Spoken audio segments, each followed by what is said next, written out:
하십니다. 이렇게 옆분에게 축복하며 한번 인사하겠습니다. 하나님은 당신을 사랑하십니다.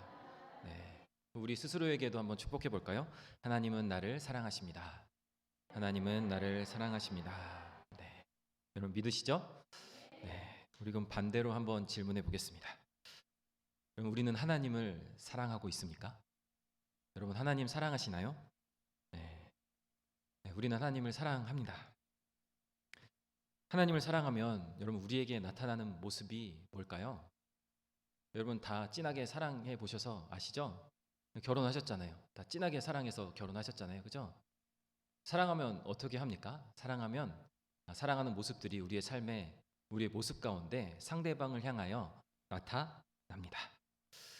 우리가 처음 주님을 만났을 그때 정말 하나님을 깊이 만나고 하나님을 깊이 사랑했던 그 첫 마음이었을 때 우리가 하나님 앞에 어떠한 태도와 어떠한 모습으로 살아갔었습니까? 하나님을 찬양하고 싶고 막 나와서 기도해서 하나님의 음성도 듣고 싶고 긴밀한 교제를 나누고 싶고 막 성경 읽으면서 성경 속에서 나에게 속삭이시는 그 하나님의 음성을 날마다 듣고 싶어서 말씀과 기도의 자리에 날마다 나왔던 찾아다녔던 나오라고 하지 않아도 그 자리를 애써 찾아다녔던 여러분 우리들의 그 풋풋했던 하나님과의 사랑의 시절을 여러분 기억하십니까? 하나님의 말씀을 듣고 싶고 또 하나님이 기뻐하실 수만 있다면 내가 무엇을 드릴고 고민하면서 나의 것을 흔쾌히 또 기쁨으로 내어드리고 헌신하였던 그때 그 모습들, 그 청년 때 젊었을 때 내가 왕년에 말이야 막 이야기하면서 했던 그때의 모습들 여러분 다 기억나시죠? 그런데 어느 때부턴가 시간이 흘러 신앙생활이 익숙해지고 신앙의 연수가 늘어가면서 또 세상의 많은 어지러움들과 세상의 많은 환경들, 어려운 환경들에 거하고 거치게 되면서 점점 나이를 먹어가면서 삶의 무게들이 우리를 짓눌러 가면서 하나님과의 그 풋풋했던 사랑, 하나님과의 그 긴밀했던 그 사랑의 관계들, 하나님 너무 사랑해요 하면서 하나님께 드렸던 모습들은 사라져 가고 식어져 가고 연약해져 가는 것들을 우리는 또한 느끼게 됩니다. 그런 것 같아요. 하나님께 원하는 요구들은 우리가 날마다 늘어가는데 그렇잖아요. 하나님 이것도 해주시고 저것도 해주시고 하나님께 우리가 바라는 기대치는 점점점 높아져만 가는데 우리가 하나님께 드리는 헌신과 하나님께 드리는 사랑은 점점점 낮아져만 가는 것 같은 생각을 지을 수가 없어요.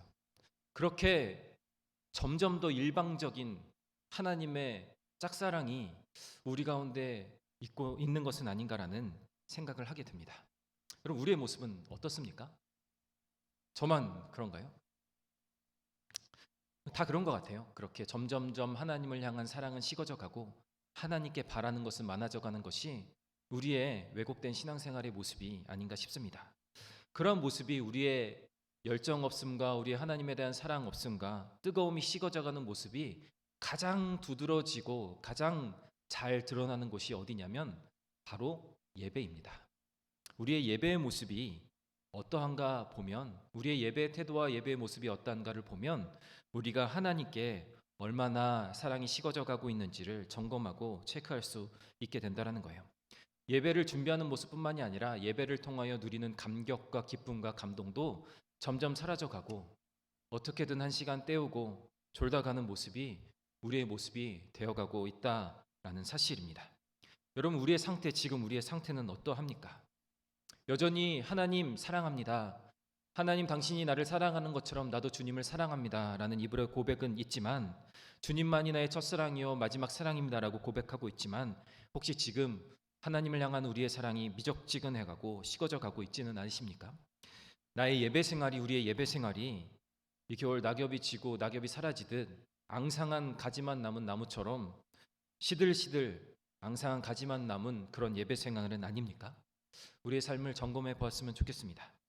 오늘 본문 우리가 읽은 학개서 이 본문에도 이와 같은 차갑게 식어져 버린 이스라엘 백성들의 모습이 등장하고 있습니다. 학개 선지가 살았던 지금 예언하고 있는 이 시대가 그렇게 차갑게 식어진 예배의 생활, 하나님 앞에 대하는 삶의 생활들이 그대로 드러나고 있습니다. 우리 1절, 2절을 다시 한번 읽어보겠습니다. 1절, 2절 시작. 다리오 왕 제2년 여섯째 달 곧 그 달 초하루에 여호와의 말씀이 선지자 학개로 말미암아 살딜의 아들 유다 총독 스룹바벨과 여호사닥의 아들 대제사장 여호수아에게 임하니라. 이르시되 만군의 여호와가 이같이 말하여 이르노라. 이 백성이 말하기를 여호와의 전을 건축할 시기가 이르지 아니하였다 하느니라. 아멘. 당시는 다리오 왕, 바사의 나라 바사 왕 다리오가 이스라엘을 다스린 지 2년 되는 때였습니다. 포로 시대였죠. 그리고 백성들이 2절에 말하기를 뭐라고 이야기하고 있냐면 아직 여호와의 전을 건축할 때가 이르지 않았다고 한숨 섞인 불평과 핑계를 대고 있는 때였습니다. 이야기만 들어서는 뭐가 문제인지 잘 분간이 안 돼요. 그래서 오늘 본문의 이야기를 잘 이해하기 위해서는 이스라엘의 포로 역사와 이 포로 기환과 성전 건축의 역사들을 조금 같이 살펴보아야 합니다.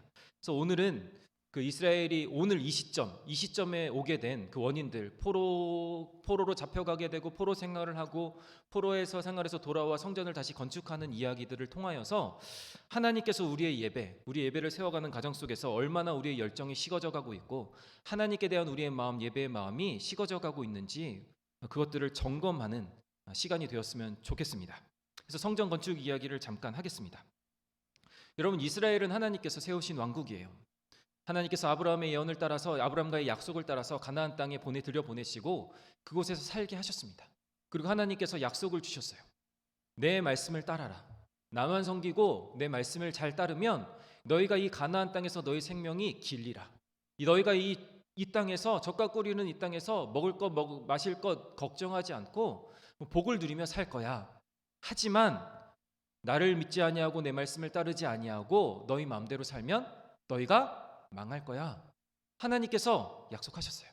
약속을 주시고 명령을 우리에게 주셨어요. 그런데 이스라엘이 가나안 땅에 들어가서 어떻게 삽니까? 마음대로 살죠. 그리고 하나님께 올고해서 왕을 세웠어요. 왕정 시대에도 어떠합니까? 하나님 말씀대로 살아가지 않은 왕정 시대들이 계속해서 이어져요. 그래서 먼저 북이스라엘이 아수르에 멸망하게 됩니다. 그리고 그래도 다윗의 약속을 붙잡고 있던 남유다는 그래도 하나님을 섬겼던 왕들도 있고 그래서 좀 길게 버티다가 BC 586년에 바벨론에 의하여서 망하게 됩니다. 멸망하게 되죠. 그리고 남유다 사람들이 포로로 바벨론 나라에 끌려가게 돼요. 그들은 흡수 정책을 썼기 때문에 똑똑한 사람들, 유능한 사람들을 다 데려다가 좋은 직분에도 앉히고 또 사람들을 데려다가 일도 시키고 하면서 흡수 정책을 써 포로로 데려가게 됩니다. 그렇게 포로 생활을 하기 시작했어요. 이스라엘 사람들도 우리랑 기질이 비슷한 것 같아요. 혼나야 정신을 차려요. 혼나야. 한 대 맞아야 정신을 차려요. 그렇게 포로로 잡혀가게 되니까 그때부터 어떤 생각을 하게 됩니까? 하나님께 예배하고 싶은 거예요. 하나님의 성전이 그리운 거예요.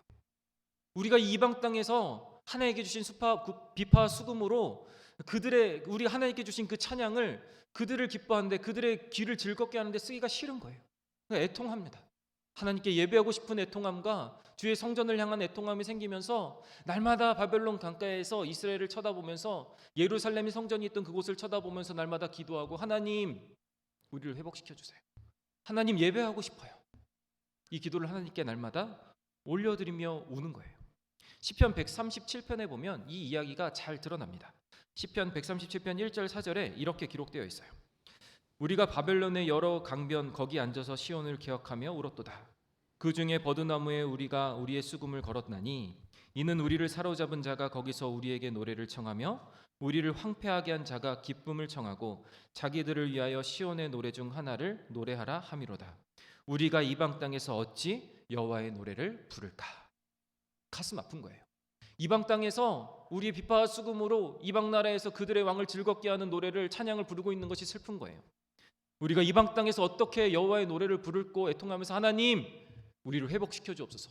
다시 똑바로 예배할 테니까 하나님 예배하고 싶어요. 주님 바라보고 싶고 그 성전에서 여호와의 그 성전에서 다시 한번 예배하는 그날을 소망하며 기다립니다. 날마다 바벨론 강가에서 울며 통곡하며 하나님께 기도하며 소원을 올려드렸던 거예요. 그렇게 여호와를 사모하며 갈망하며 그렇게 기도하며 나갔더니 하나님께서 은혜를 베푸시는 거예요. 시간이 흘러 바벨론 나라가 망하고 페르시아 왕국이 또 세계를 지배하게 됩니다. 바벨론은 망하고 바사가 왕국을 다스리게 돼요. 그 바사의 왕은 고레스 왕이었어요. 그때가 우리가 잘 아는 에스라 느헤미야 시대입니다. 에스라 느헤미야 시대에 하나님께서 약속대로 고레스 왕에게 임하셔서 이스라엘을 회복시켜 주세요. 포로를 귀환시켜서 자기의 나라에 성전을 다시 짓게 고레스 왕을 통하여서 하나님께서 은혜를 베푸십니다. 에스라 1장 1절에서 3절까지 보면 이 이야기가 나옵니다. 우리 한번 같이 읽어보겠습니다. 에스라 1장 1절에서 3절까지 말씀 같이 읽겠습니다. 시작. 바사왕 고레스 원년에 여호와께서 예레미야의 입을 통하여 하신 말씀을 이루게 하시려고 바사왕 고레스의 마음을 감동시키심에 그가 온 나라에 공포도 하고 조소도 내려 이르되 바사왕 고레스는 말하노니 하늘의 하나님 여호와께서 세상 모든 나라를 내게 주셨고 나에게 명령하사 유다 예루살렘의 성전을 건축하라 하셨나니 이스라엘의 하나님은 참 신이시라. 너희 중에 그의 백성된 자는 다 유다 예루살렘으로 올라가서 이스라엘의 하나님 여호와의 성전을 건축하라. 그는 예루살렘에 계신 하나님이시라. 아멘. 고레스에게 임하셔서 참 하나님이심을 드러내시고 성전을 건축하게 명령하세요. 그 말씀을 받들어 고레스가 이스라엘 백성들로 하여금 성전을 건축하게 합니다. 그래서 이스라엘 백성들을 포로 귀환해서 너희 나라 가서 성전 짓고 예배 드려라 라고 그렇게 공포해요. 그리고 말해요. 예루살렘에 계신 하나님이 그 하나님이 참 하나님이시다. 참 신이시다. 이스라엘 백성들이 바벨론 강가에서 울며 기도했던 기도의 제목이 응답된 거예요. 그래서 포로를 귀환하게 됩니다. 그들의 고레스의 영이 떨어지자 그들이 포로의 생활을 접고 자기네 땅으로 돌아가는 거예요. 예배하고자 하는 그 열망을 가지고 자기 땅으로 돌아가는 거예요. 근데 여러분 생각해 보세요. 포로 생활을 하다가 자기 나라로 돌아가는 게 여러분 쉬운 일이 아니에요. 그때가 이미 포로 생활을 한 지 50년 정도가 지났을 때입니다. 50년 정도가 지났을 때예요. 여러분 일본에 살고 있는 우리 제일교포들이 왜 못 돌아왔습니까? 터전 잡고 사는데 어떻게 돌아요? 거기서 밥벌이 해먹고 살고 자녀들 거기서 낳고 거기서 학교 다니고 터전이 거기 다 잡혀 있는데 아무 터전도 없는 한국 땅에 어떻게 들어옵니까? 그렇죠? 50년 동안 거기 살았던 건 한 대가 지났다는 거예요. 여러분 거기에서 직장생활하면서 잘 먹고 잘 살고 있었어요. 거기에 땅을 가지고 농사 지면서 잘 먹고 잘 살고 있었다고요. 그런데 예배드리러 가자. 산말리길을 여러분 갈 수 있겠습니까? 못 가요. 자기 것을 다 버려두지 않고는 돌아갈 수가 없어요. 근데 여러분 이스라엘 백성들이 어떻게 합니까? 자기의 모든 것들을 다 버려두고 귀환하기 시작합니다. 1차, 2차, 3차에 걸쳐서 이스라엘 땅으로 돌아가기 시작해요. 돌아가는 이유는 딱 한 가지예요. 뭡니까? 거기 먹고 살 게 많아서예요. 폐허고 황폐가 된 땅이에요. 왜 돌아갑니까? 성전을 건축하기 위하여. 그곳에서 다시 자신들의 비파와 수금으로 하나님을 예배하며 찬양하기 위하여 자기들이 가지고 있는 모든 먹을 것들, 자기들이 가진 모든 지식들, 앞으로의 삶들을 모두 다 포기하고 예루살렘 땅으로 돌아가는 거예요. 왜요? 예배하기 위해서. 자신들이 기도드렸던 그 예배의 열정 하나 가지고 하나님, 주를 예배하고 싶습니다. 그 열정, 예배의 열정 하나 가지고 자기의 땅으로 돌아가는 거예요. 삶의 근거지를 모두 버려두고 예루살렘 땅으로 짐 싸들고 돌아가는 것입니다.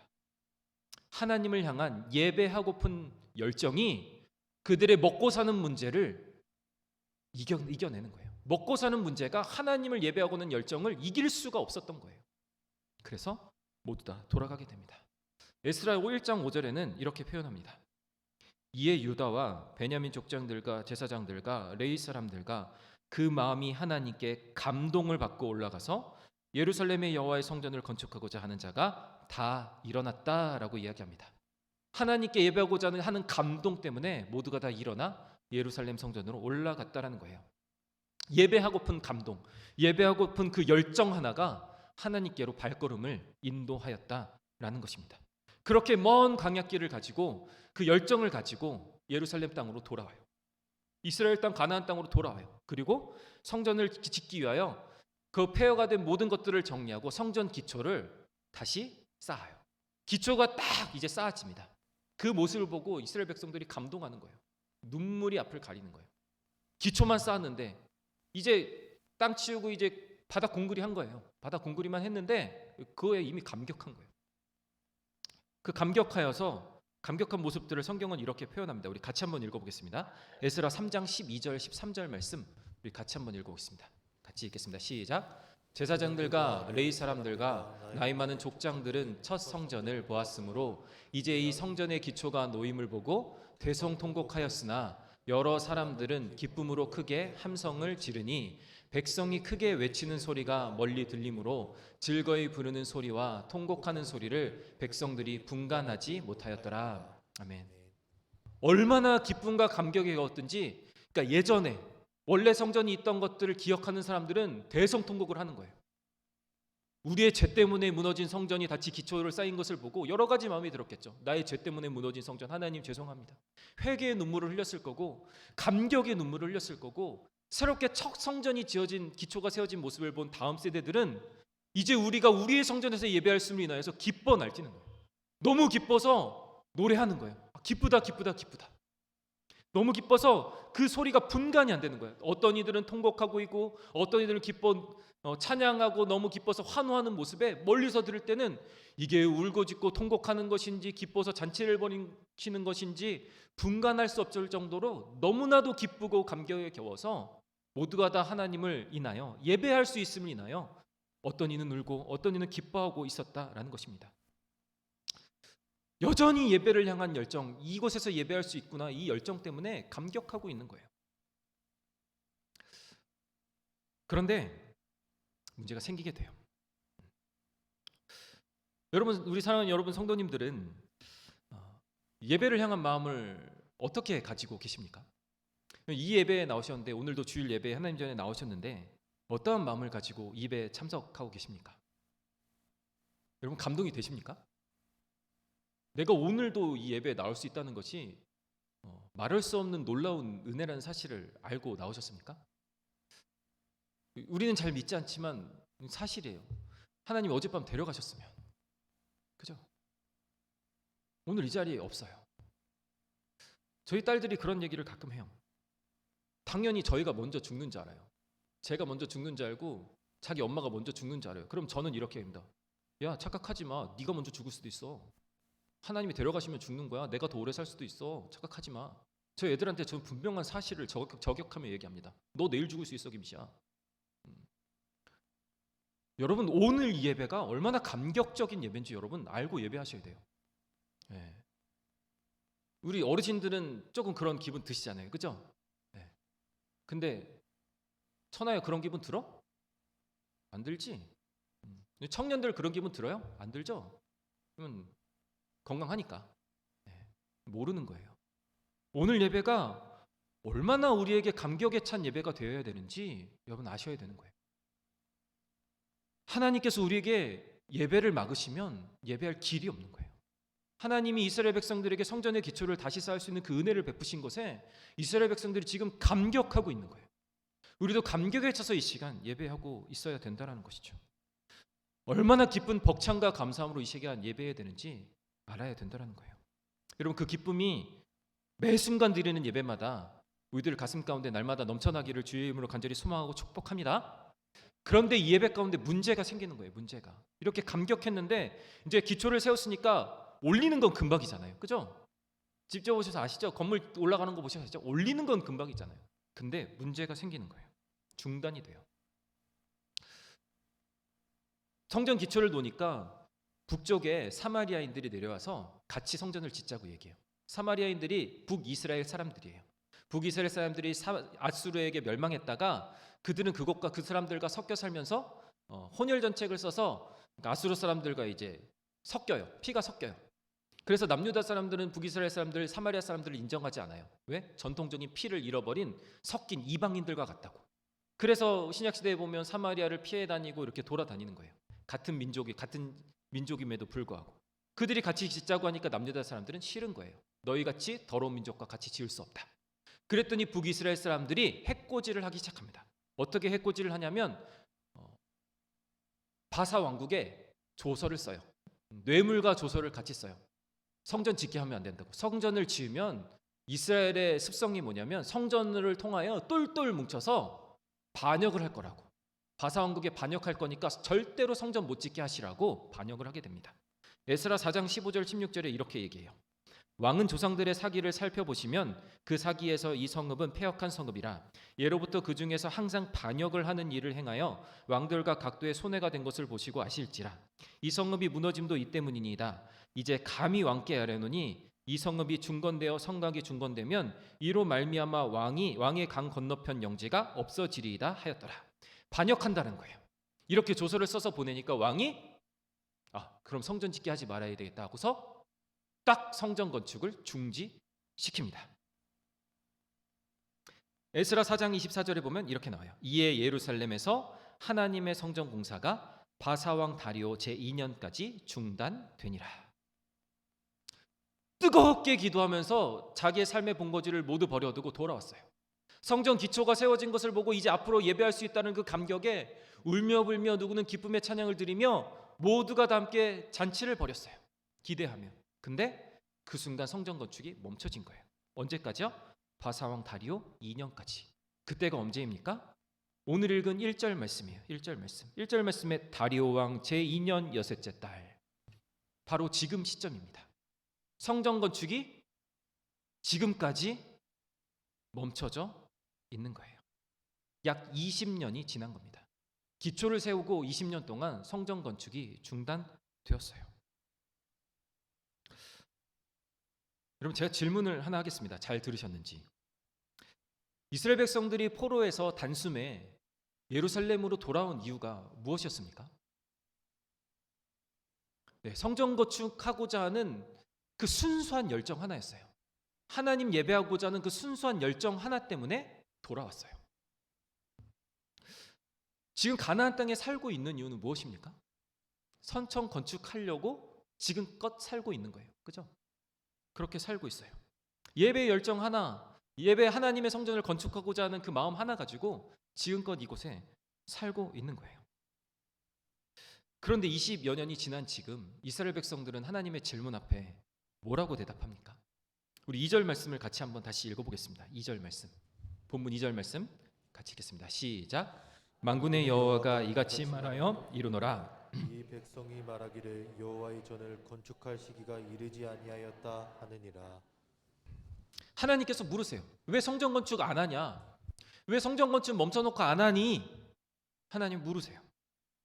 그랬더니 백성들이 뭐라고 대답하냐면 여호와의 전을 건축할 시기가 아직 이르지 아니하였습니다. 아직 건축하면 안 돼요. 하나님. 할 때가 못 돼요. 라고 이야기하고 있다는 거예요. 사실 성전 건축할 시기가 지났어요. 했어도 되는 시기가 지났어요. 멈췄지만 그 이후에 성전 건축을 해도 됐어요. 그런데 이스라엘 백성들은 하나님께 말하고 있는 거예요. 하나님 아직 성전 건축할 시기가 되지 않았어요. 핑계대며 현실에 안주하여 살고 있다라는 거예요. 뭡니까? 하나님께 예배하고자 하는 열정을 다 잃어버렸다라는 거예요. 다 식어져 버렸다라는 거예요. 돌아올 때는 예배하고자 하는 그 열정 하나 가지고 돌아왔는데 20년이 지난 지금 여러 가지 상황의 문제들, 여러 가지 삶의 문제들에 닥쳐서 하나님께 예배하고자 하는 모든 열정이 싸그리 식어버렸다라는 거예요. 현실에 안주하여서 하나님께 예배하고자 하는 그 마음이 하나도 남지 않았다라는 거예요. 온갖 핑계를 대면서 예배하지 못하는 이유를 대고 있다라는 것입니다. 어디 갔습니까?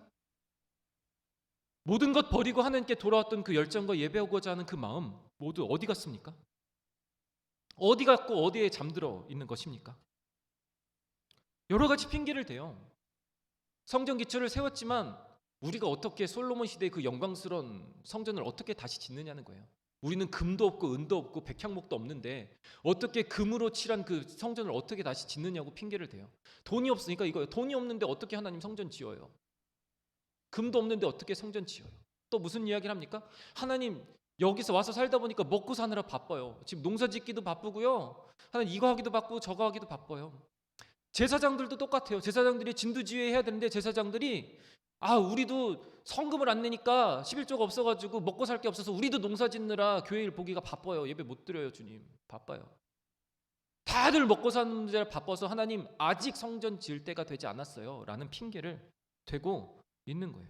첫 마음과 첫사랑이 다 식어져 버리고 처음에 다 버리고 예배하겠다고 하나님 성전을 세우겠다고 돌아왔던 그 마음이 다 사라져 버리고 열정이 멈춰버렸다라는 거예요. 그리고 온갖 핑계를 대고 있는 거예요. 그 온갖 핑계를 통하여서 예배하기 싫음을, 나의 믿음 없음을 감춰버리는 거예요. 여러분, 성전 짓지 못하는 가장 큰 적이 무엇입니까? 먹고 사는 문제입니까? 돈이 없어서입니까? 가진 게 없어서입니까? 가장 큰 적은 나라는 거예요. 내 마음의 문제라는 거예요. 여러분, 우리의 예배가 살아나지 못하는 이유가 뭡니까? 나 때문이라는 거예요. 나의 핑계와 여러 가지 삶의 문제들이, 여러 가지 삶의 문제, 행위의 문제들이 문제라는 거예요. 그래서 예수님께서, 하나님께서 5절도 7절에 말씀하고 계세요. 너희는 너희의 행위를 살필지니라. 7절에도 너희는 자기의 행위를 살필지니라. 예배하지 못하는 이유는 돈이 없어서도, 금이 없어서도, 상황이 문제도 아니고 너희 행위가 문제라고 하나님께서는 말씀하고 계신다라는 거예요. 그러면서 주님께서 말씀하고 계세요. 니들 핑계가 어떤 핑계인지 말씀하고 계세요. 4절, 우리 4절을 한번 같이 읽어보겠습니다. 4절 시작. 이 성전이 황폐하였거늘 너희가 이때에 판벽한 집에 거주하는 것이 옳으냐. 쉬운 성경을 한번 다시 읽어보겠습니다. 쉬운 성경이 더 정확하게 나와요. 같이 읽겠습니다. 시작. 성전이 아직도 폐허로 남아있는데 너희가 그렇게 멋진 집에서 사는 것이 옳으냐. 돈이 없어서가 아니에요. 자기는 좋은 집, 멋진 집에서 살고 있어요. 내 먹고 사는 문제 채우느라 바빠서, 나 부자로 사는 일에 바빠서 하나님께 드릴 것이 없다는 거예요. 하나님께 드릴 건 없어요. 주님, 내가 가질 건 있고 내 집 좋게 짓고 사는데 바빠서 하나님께 드릴 거 없어서 못 지어요 라는 사실을, 하나님 아직 때가 이르지 않았습니다, 하나님 아직 때가 되지 않았고 아직 솔로몬의 성전처럼 영화롭게 지을 성전에 금덩이가 없어서 못 짓는 거예요 하나님 라고 자신의 믿음 없음, 예배드리기 싫음을, 자기의 예배 열정이 식어 있음을 온갖 핑계로 감추고 있다라는 거예요. 여러분, 무엇이 문제입니까? 우리가 예배하지 못함의 근본적인 문제가 무엇입니까? 코로나가 문제입니까? 아니면 주일날 일하는 것 때문에 그래요? 아니면 상황이 안 돼서 그래요? 내 마음에 예배에 대한 열정이 없다라는 게요. 내 마음에 예배드리고 하자 하는 마음이 없다라는 것이 문제라는 것입니다. 그래서 하나님께서 말씀하세요. 진짜 그래서 성전 못 지어? 진짜 백향목이 없고 금이 없어서 못 지어? 하나님께서 8절에 이렇게 말씀하세요.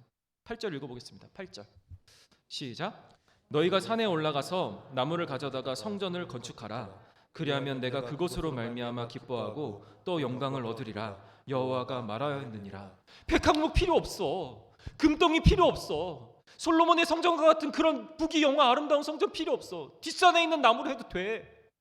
어떤 나무든 상관없어. 제발 성전 짓고 예배 좀 하자. 난 너희들의 마음을 받고 싶지 금덩이 받고 싶은 거 아니야. 너희들의 중심을 받고 싶은 거지. 너희들의 마음, 첫 마음, 바벨론 강가에서 나에게 드렸던 그 마음, 하나님 예배하고 싶어요. 하나님, 이 비파와 수금으로 세상 악기가 아니라 하나님을 예배하는데 이 악기를 쓰고 싶어요. 내 마음을 그 하나님께 올려드리고 싶어요. 그 마음 내가 원해. 어떤 나무로 지으면 어떠니? 무엇으로 지으면 어때? 난 니들 마음 받고 싶은 건데. 하나님께서 말씀하고 계신다라는 거예요. 여러분, 우리의 예배에 가장 중요한 것이 무엇입니까? 예배에 대한 우리의 마음만 있으면 되는 거예요. 예배에 대한 우리의 마음만 있으면 그것이 아름다운 성전이 아니어도 상관없어요. 여러분, 우리 리모델링 하기 전에 성전인들 하나님 예배 안 받으시겠습니까? 우리는 때가 되어서 리모델링 했는데 그렇다고 우리의 예배에 더 많은 사람들이 더 다른 것들이 나와서 예배하고 있습니까? 아니에요. 똑같아요. 무엇을 드리는 겁니까? 우리의 마음을 드리는 거예요. 하나님은 그것 받기 원하신다라는 거예요. 그럼 우리의 모습을 돌아봤으면 좋겠습니다. 예배를 향한, 하나님을 향한 우리의 마음은 어떻습니까? 여전히 하나님 사랑한다 말하고 있지만 그것과 동일하게 뜨겁게 불타오르고 있습니까? 주를 향하는 우리의 심장은 여전히 쿵쾅거리고 있습니까? 나이가 이제 몇인데요. 살 날이 몇 날 남았는데요. 지금 시국이 어떤 시국인데요. 지금 상황이 어떤데요, 목사님? 여러분, 어떠한 핑계를 더 대시겠습니까? 어떤 핑계를 포장지 삼아서 우리의 믿음 없음을, 우리의 예배를 향한 마음 없음을 감추시겠습니까? 교회를 다니지 않는 것은 아니지만, 봉사를 하지 않는 것은 아니지만, 하나님을 뜨겁게 사랑하고 즐겁게 예배했던 그때의 모습과 달리 외부의 시련으로 이스라엘 백성들의 성전 건축과 예배가 멈춰졌던 것처럼 우리의 많은 핑계거리들과 세상의 문제들로 인하여 자꾸만 우리의 하나님께 예배하는 마음이 멈춰져 버리고 핑계 삼고 있는 것은 아닌지 고민해 보았으면 좋겠습니다. 바벨론 강가에서 드렸던 이스라엘 백성들의 기도처럼, 예배를 향한 열정과 뜨거운 사모함처럼 우리도 하나님께 나아가 예배하는 그 마음의 사모함을 가지고, 예배를 향한 뜨거운 열정과 마음을 가지고 오늘도 하나님께 예배하기 위해 오늘도 수고를 멈추지 아니하는, 우리의 모든 것을 드리기를 멈추지 아니하는, 아까워하지 아니하는 우리 사랑하는 성도님들이 되시기를 주님의 이름으로 간절히 소망합니다. 예배할 때마다, 말씀 드릴 때마다 그렇게 뜨거움으로 예배하기를 간절히 소망합니다. 그렇다고 여러분 우리가 특별한 거 하자는 거 아닙니다. 그냥 우리가 드리는 예배의 매 순간순간, 말씀 듣는 매 순간순간, 우리가 기도하는, 말씀 보는 그 매 순간순간을 핑계가 아닌 기쁨과 감사로 할 수 있다라는 드림과 헌신을 가지고 그렇게 하나님께 올려드리는 열정과 순수함이, 사랑과 기쁨의 드림이 있기를 소망합니다. 핑계대지 맙시다. 그리고 이 말씀을 준비하면서 유치부 아이들이 계속 떠올랐어요. 그 아이들은 정말 순수하게 예배드려요. 어떤 핑계도 되지 않아요. 졸리면 자요. 진짜 즐거우면 즐겁게 찬양하고 예배해요. 목사님 설교가 따분하면 딴짓해요. 근데 어떤 때는 목사님께 집중하여 예배해요. 그리고 어떤 때는 제가 기도하고 눈을 떠보면 애들이 그 의자 위에서 무릎 꿇고 이렇게 하고 기도하고 있어요. 여러분 핑계대지 마시고 믿음 없으면 없는 대로 순수하게 하나님을 향한 사랑함을 가지고 순수하게 우리의 마음을 하나님께 드리는 예배자가 되었으면 좋겠어요. 정말 그 마음이 잘 안 생기시면 유치부 예배 한번 오세요. 일부 예배 드리시고 오셔서 유치부 아이들 예배 드리는 거 참관하세요. 뜨거워져요. 순수함으로 뜨거워져요. 여러분 무슨 재료로 짓느냐가 중요한 것이 아니라 우리 중심이 얼마나 순수함으로 예배를 향한 열정과 하나님을 향한 순수함으로 예배하느냐, 하나님은 우리에게 그것을 기대하고 기다리고 계십니다. 그 열정을 회복하는 우리들이 되기를 주님의 이름으로 간절히 소망합니다. 그 사랑을 회복하고 그 예배 열정을 회복하는 우리가 되어서 우리의 마음을 다해 주를 예배하며 주를 높이며 마음속 깊이 중심부터 주님을 예배하고 예배를 준비하고 그렇게 교회를 사랑하고 작지만 하나님의 일, 교회의 일, 하나님의 일 하는 것을 기뻐하며 그렇게 하나님 앞에 우리의 삶을 드려 예배하는 예배자가 되어지기를 주님의 이름으로 간절히 소망하고 축복해 드리겠습니다. 같이 한번 기도하겠습니다.